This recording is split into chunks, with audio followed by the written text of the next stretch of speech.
On today's Go, it's a bittersweet farewell.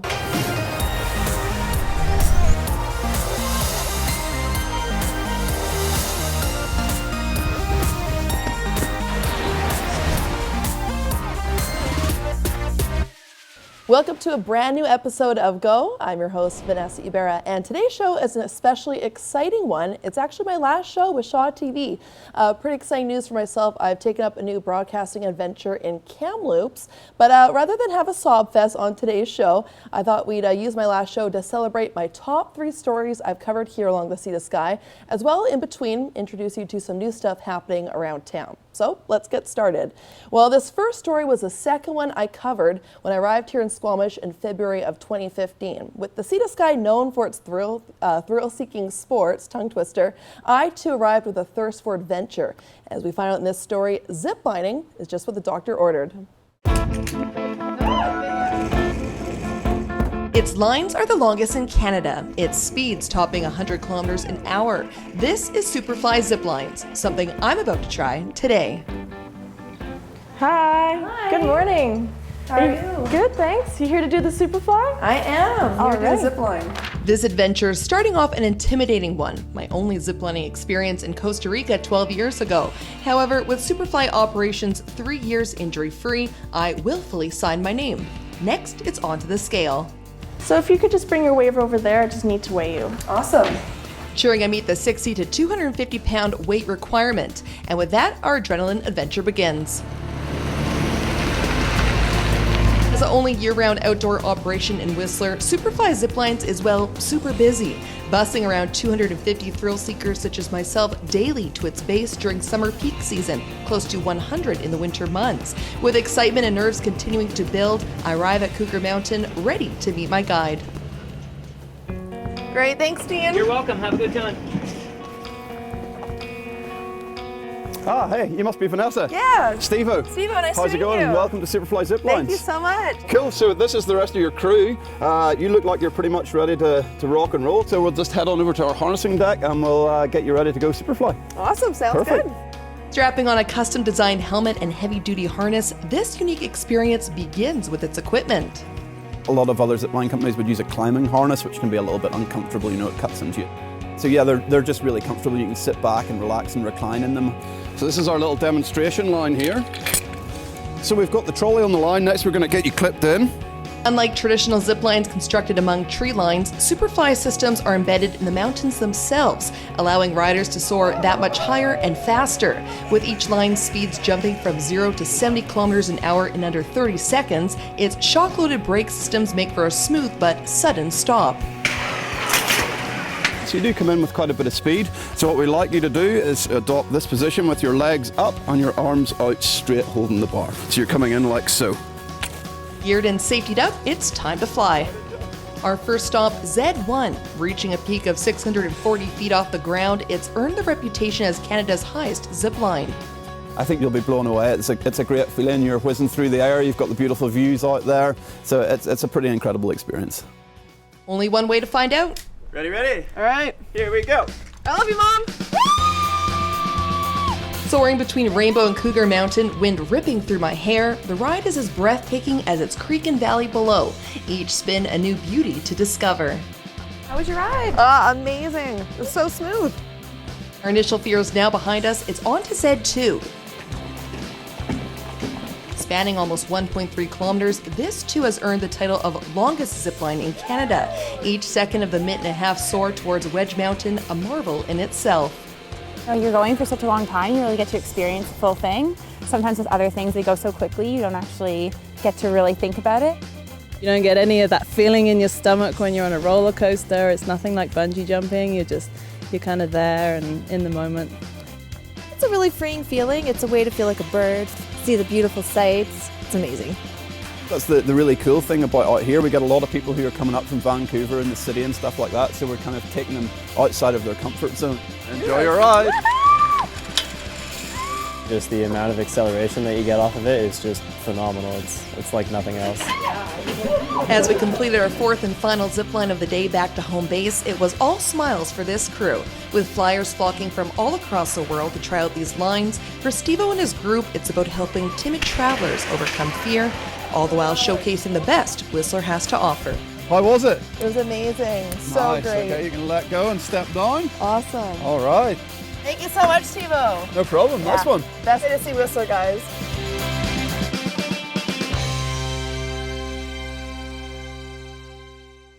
Superfly Ziplines was at this year's Pemby Fest back in July, and pretty cool. Concert goers got to actually zipline from one end of the fairground to the other. And I'm sure they'll return next year as well. Looking forward to that.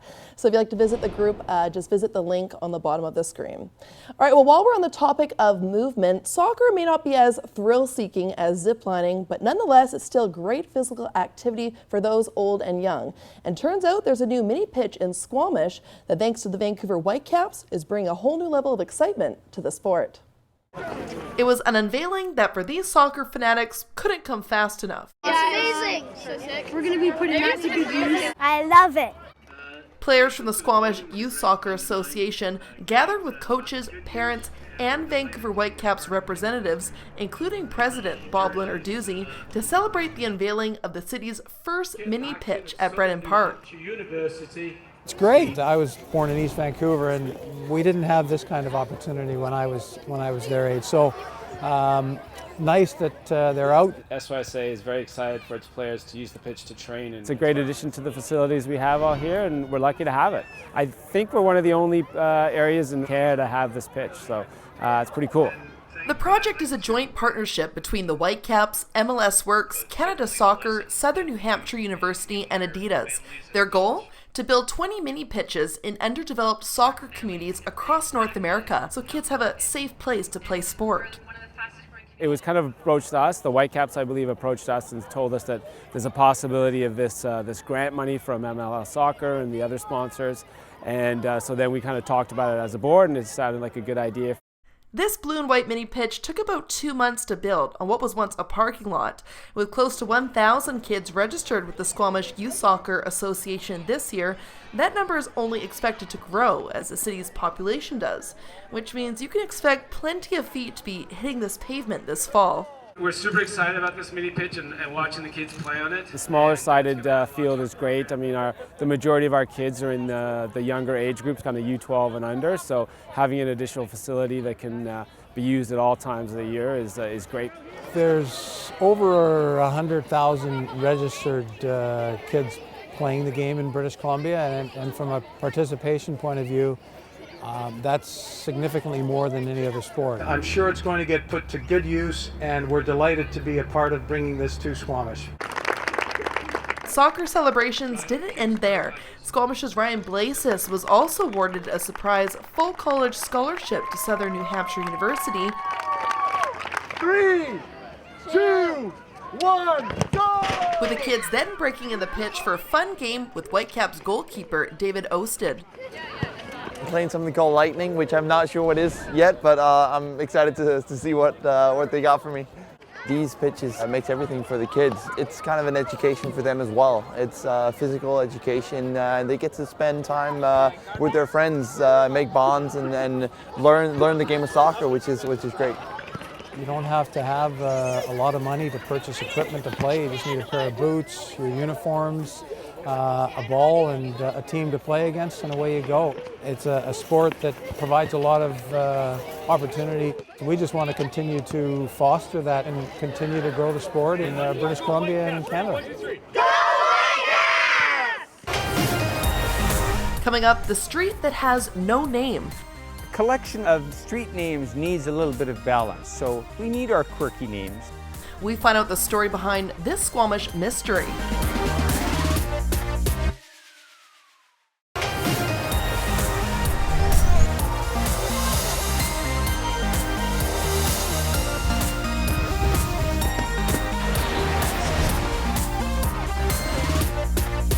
Welcome back from the break. Well, seeing how this is my last show with Shaw TV, on today's show we're counting down some of my top stories I've covered here along the Sea to Sky. And this next one just may be the number one.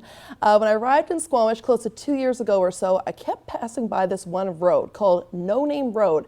And as reporters, of course, are a curious bunch, so every time I went by I thought, what's the story behind that? I'm just dying to know. So I started doing some research, talking to City Hall and a local historian, and before long I had my answer. Let's check it out. It was Bob Marley who once said, "Life is one big road with lots of signs." Well, here in Squamish, we have a lot of signs and no shortage of creativity. So this street here is called Brothers Place. Here we are at Rum and Egg Drive, and as far as I can tell, it's a reflection of early 1970s cultural excess, if you like. And it looks like this new street is going to be called Aristotle. Aristotle founded the first university, the Lyceum. Our university? Quest. As a longtime Squamite and director of one of the city's heritage societies, Eric Anderson knows his signs. I'm enough of an old-timer to know how some of these neighborhoods were developed and who is behind them. For him, the best part of these neighborhood crossings is the stories behind them. Street signs are a record of community history and who's been here. McGee Street is named after George McGee and his family. They were the first pioneer settlers that stuck around and did farming here. It's easy to say this hobby historian knows the city inside out, but turns out there's one sign that continues to stop him in his tracks. Well, this one stumps me. On a quiet street just north of the city center stands, you read it right, No Name Road. No Name Road is a mystery. I asked the mayor back in the 1980s, and he thinks he can remember that's when it became official. Maybe he had something to do with it. Turns out neighbors too have no explanation for No Name Road. Unfortunately, I don't know any of the history of No Name Road. I think they just ran out of names. It's time for Shaw TV to step up. Here at Squamish's City Hall, they keep a record of the city's street names. Well, according to what Mayor Patricia Heinzman's learned through the grapevine, No Name Road practically named itself. So what I've been told, and this was Corinne Lonsdale, who was the mayor here for 9 years and on council for 25 years, is that I think it was back in the 60s when wood fiber was shutting down the residential portion of the pulp mill operation. And they were actually picking up houses and wood fiber and shipping them over here and putting them down. When they were delivering these houses, they were like, what road should we bring it to? They said, well, just go to the road with no name, and that's where the houses are to be delivered. So the No Name Road just stuck. While this road may have a cool story behind it, turns out not everyone is in favor of the name. According to city documents, in 1971, there was a debate where residents wanted to change the name to Armstrong Road. However, that debate was quickly dissolved due to not enough people in support. So you think that's the end of the story, right? Well, wrong. Turns out in 2003, a whole new fight began to change this road's name for good. Fairly new residents were having trouble getting deliveries. So they came to Council of the Day and said, hey, can we change the name? And Council of the Day said, well, go and get support through a petition or something like that. So they initiated a petition. They were going to change it to Blair Crescent, and they went around and canvassed the neighborhood, and everybody in the neighborhood wanted to keep it. Bruce's name ended up being one of a dozen signatures neighbors signed in a counter petition to keep the name the same. I mean, we consider ourselves no-namers, and we love it. It's easy to remember. Once you say it once, no one will forget, and it always gets people talking. It's kind of an icebreaker. And with that, the fight was over. Today, GPS services recognize No Name Road as an address, with its sign proudly standing to this day. No centuries-old story behind it, no fun play on words, just a plain name with some passionate people to back it up. And according to this historian, that's a story in itself. A collection of street names needs a little bit of balance, so we need our quirky names. And so I think this is just one of those that's going to be a keeper.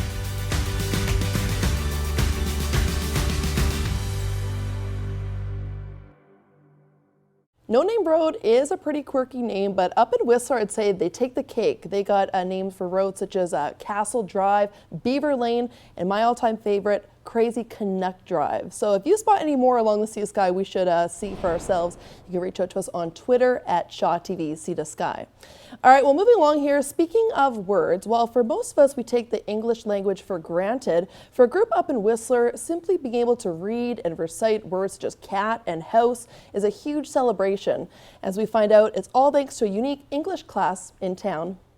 Remember, this is always different.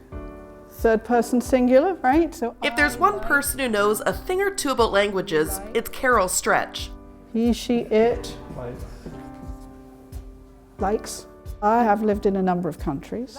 I've lived in Thailand. My first husband was Thai. I went there speaking nothing. I went to Norway, learnt the language there. And now Carol is here in Whistler teaching English. This group is an English conversation group which we provide as part of settlement services. So to permanent residents who want to improve their English or people who are on their way to permanent residence. I want you to find a real house in Whistler that you'd like to have. Twice a week, this group meets at the Whistler Public Library to discuss anything. 3 minutes to find the house you would like. We do anything from what's in the news to what's in current affairs. For some of them it is their only time. I mean, if they're not working and they're living at home, they're often living in their own language.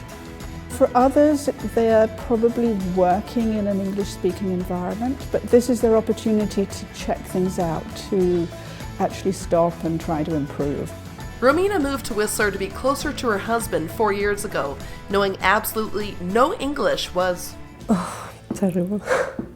The Argentinian started coming to the English classes by herself, then pretty soon with 2.5-year-old Andreas.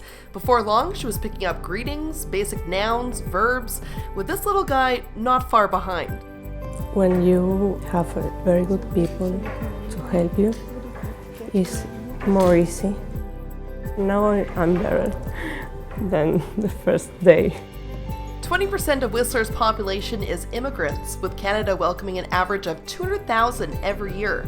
From Japanese and Chinese to Argentinians and Czechs, you'd be hard-pressed to find a country not represented in the ski town. To get students fully comfortable in not only the English language but also the Canadian way of life, the Whistler Welcome Center course weaves real-life scenarios into its program. Today's agenda, quizzing students on real estate scenarios and asking them to describe their dream home. Really, it's just about them expressing themselves and having the confidence to do that. You know, I just say to them, the more that you do, the more that you'll get there. Take 36-year-old Peter, for instance, who moved to Whistler 5 years ago. Before when I came to Whistler, I worked 8 years in Czech mountains because I love snowboarding. Aside from the mountain, Whistler's vibrant dining scene is what drew the professional chef to the town. Only problem was my English was just a little bit. Peter started coming to this class twice a week. First day here, I was strange because I don't understand too much and feel a little bit, I don't know, shy and But week by week, his sentences began to grow, words began to expand, and now 5 years later, he's one of the most fluent in the class, and here to stay. Now I like it, so now I'm a resident, so yeah, that's good. Part of the reason that it's good for them to come to the group is that they can see that if they do try and they do, work at it, it can happen, and it will, not can, it will happen. Coming up, a father's fight for the future. It just came to me like a light bulb that, hey, wait a second, maybe I can be a massage therapist. Find out how massage therapy has been a saving grace for this man.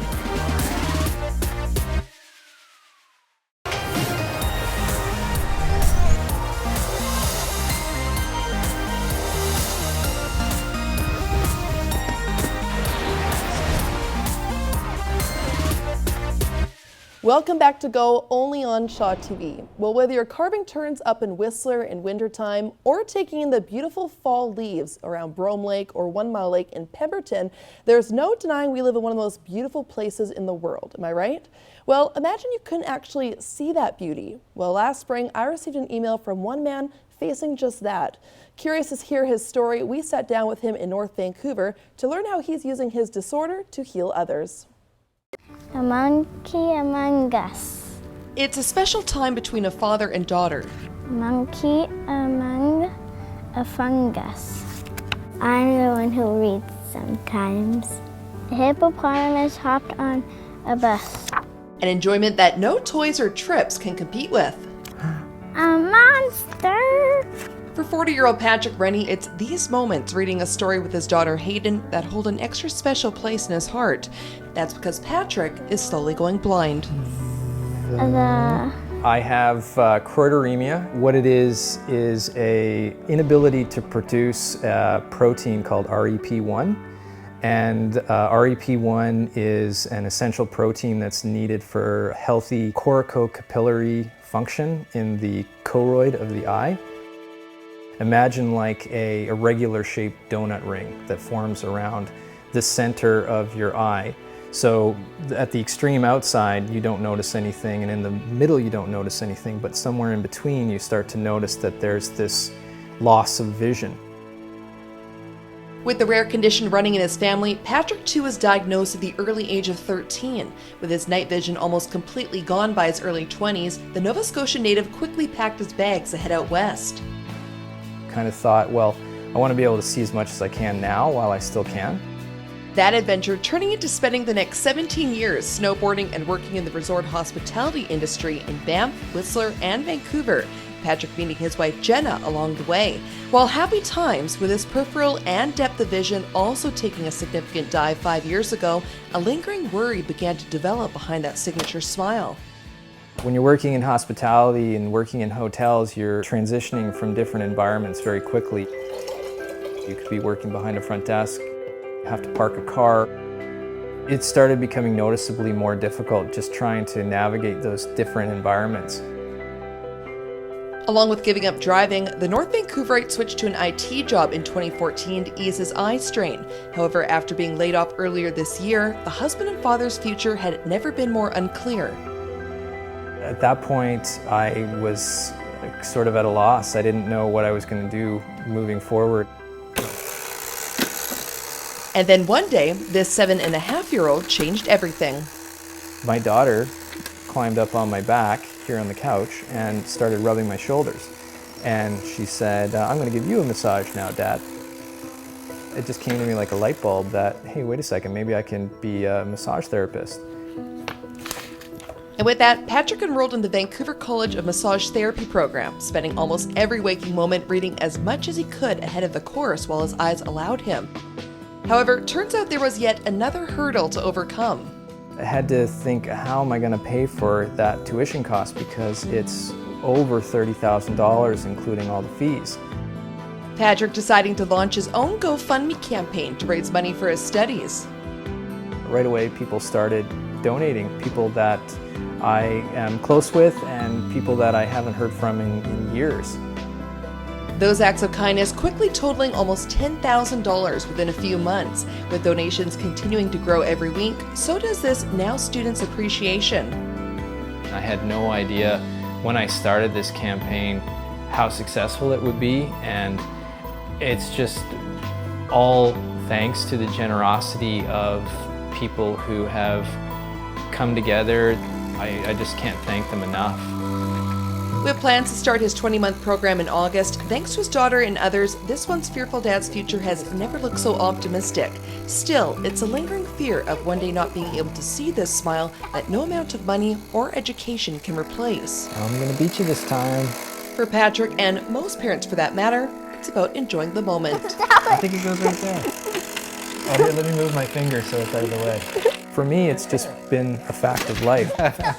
I always feel that I don't want to complain about what I don't have now. I want to enjoy what I do have, because I know that tomorrow I'll have a little bit less.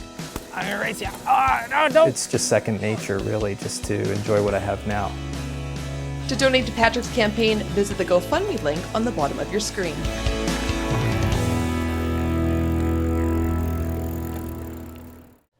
Great story. One of my favorites so far here at Shaw. And even greater news, so far Patrick has raised over $17,000 with his GoFundMe campaign. So we wish him all the best with his studies. All right, well, switching gears now from the topic of vision to a completely random topic, the topic of opals. An opal is a rare gemstone that when light is deflected off of it shows almost every color of the rainbow. But turns out it's a rare find here in BC. Well, now thanks to a unique partnership up in Whistler, locals for the first time can get their hands on the unique beauty. Chris York-Hardy has devoted over 20 years of his life to designing opal jewelry. If you've never actually heard of opal, you're not alone. Australia's always been the opal capital of the world. They've been mining it there for several hundred years, but now we have ours. Chris's father, Robert, was scouring a hillside in Vernon in 1991 when he accidentally stumbled upon the Australian national gemstone. According to the family, it's the only opal mine that's been found in Canada. They had originally staked the claims for the gold potential, and then it was several months later, Thanksgiving Day 1991, they found the first few pieces of precious opal. The family staked almost the entire hillside. This former cabinet maker soon realized he had his work cut out for him. I worked with a couple different professionals, an Australian opal professional who taught me how to cut and polish the gems. I worked with a high-end goldsmith out of Toronto. This is a natural piece of precious opal, straight from the mine. You can cut and polish into a gemstone. We'll use it right down to the small chips, make mosaics. This is one of the hundreds of rocks made from volcanic mudflow and debris that Chris's dad extracts from the ground every year. Unlike diamonds, opal shines in its natural state. Chris then goes on to extract the gem and turn it into beautiful jewelry pieces. 4 years ago, the Vernon resident was at a gem and mineral show when he met John, a well-known stone carver in Whistler. John is a lead artist and founder of Fathom Stone. Similar to Chris, he and his team of carvers turned some of the world's most precious stones, green brucite, fossil limestone, black chlorite from BC, into stunning Pacific Northwest sculptures that they ship all across the world. I love working with the stone because it shows the beauty of creation, yeah. It's gorgeous. You can guess it didn't take long for these two to hit it off. Factor in a couple of visits back and forth, and before long, a new business venture was formed. I've always wanted to have a nice jewelry line to go with the art. I've been in Vernon for 25 years, and I just had an opportunity with a great guy down here, so took a leap of faith, and I think I found my calling. In October, the two opened up this now half stone, half opal gift shop in Whistler's Westin Hotel. We didn't realize how well the jewelry and the stone art would go together. It's kind of like chocolate and peanut butter that collided on the highway. It just seemed to work. Chris's partner Charity added the perfect touch to that combination, leaving the banking industry to help expand opal sales, with 7-year-old daughter Ellie even lending a hand from time to time. It's been worth every minute of it. Whistler's absolutely fantastic because the foot traffic.